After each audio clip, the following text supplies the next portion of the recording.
మరి మంచివారు చనిపోతే అంటే కొద్దిగా వాసన కలిగి లేదా ప్రబద్ధ చిత్తం కలిగిన ధార్మికులు ఉంటారు.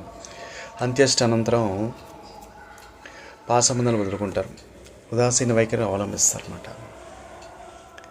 ఉదాసీనత వచ్చిందిగానే నిద్ర వస్తుంది. విశ్రాంతి వల్ల నూతన శక్తి కలుగుతుంది. కాబట్టి విశ్రాంతికి అటువంటి నిద్ర అవసరం. ఆ నిద్ర ఎంతకాలం ఉంటుందని ఒక నియమానికి కట్టుబడి ఉండదు. ఆ జీవుని యోగ్యతపై ఆధారపడి ఉంటుంది. చిన్నపిల్లలు ఉంటారు, కష్టపడే పనిచేసేవారికి నిద్ర చాలా ఎక్కువ అవసరం అంటారు, మోతాదులు అవసరం.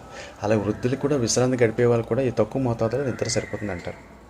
సాధారణంగా మరణాంతరం ఏంటంటే కలిగే నిద్ర 3 సంవత్సరాలు ఉంటుంది. అందులో 1 సంవత్సరం గాఢ నిద్రలో ఉంటుందట. అప్పుడు సూక్ష్మేంద్రియాల సంవేదన గ్రహించడం సాధ్యపడుతుంది. 2వ సంవత్సరం నిద్రాభంగమై మునుపటి తప్పులు సరిచేసుకుని ప్రయత్నం చేస్తుంది.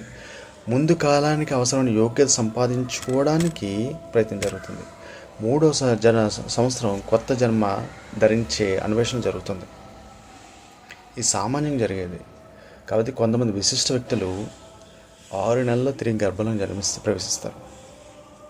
గొప్పవాళ్ళు, మహానుభావులు, మహాపురుషులు ఉంటారు. కొంతమందికి 5 సంవత్సరాలు పడుతుందట. ప్రేతాత్మలకు 12 సంవత్సరాల వరకు అవకాశం ఉంటుంది. ఈ 2 జన్మలకి ఏంటంటే అత్యధికమైన అనంతరం ఏంటంటే అంటే ఈ 2 జన్మలకి అత్యధిక అనంతరం ప్రేతాత్మలకైతే 12 సంవత్సరం పుష్కర కాలం. ఉన్న రోజుల్లో మంచి కార్యాలు ఎందుకు చేయరండి మనుషులు? వాడి గురించి చెడుగా చెప్తారు. వాడు అలాంటి వాడు అంటాడు, వీలాంటి వాడు అంటారు, తప్పుడు అంటాడు, వాడు డబ్బు గ్రహిస్తాడు, వీ డబ్బు గ్రహిస్తాడు. అసలు పట్టికెళ్ళరని తెలుసు, అన్నీ తెలిసి తప్పు చేస్తాడు, ఏదో నింద వేస్తాడు. కొంతమంది బలంగా ఉన్న వాళ్ళు పక్క తీసుకెళ్ళి వాళ్ళని దండిస్తూ ఉంటారు.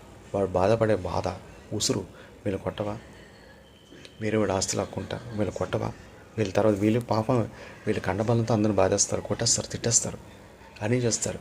క్రూరమైన జీవితాలు ఏంటి? వాళ్ళ వంశాలు నిలబడ్డాయి ఎవరివైనా? ఉన్న రోజుల్లో మంచి చేయమన్నారు. పురూర చక్రవర్తి చరిత్ర చదవండి, తెలుస్తుంది. బావులు తవ్వించేవాళ్ళు, చెరువులు బావులు తవ్వించేవారు, దేవాలయాలు కట్టేవాళ్ళు.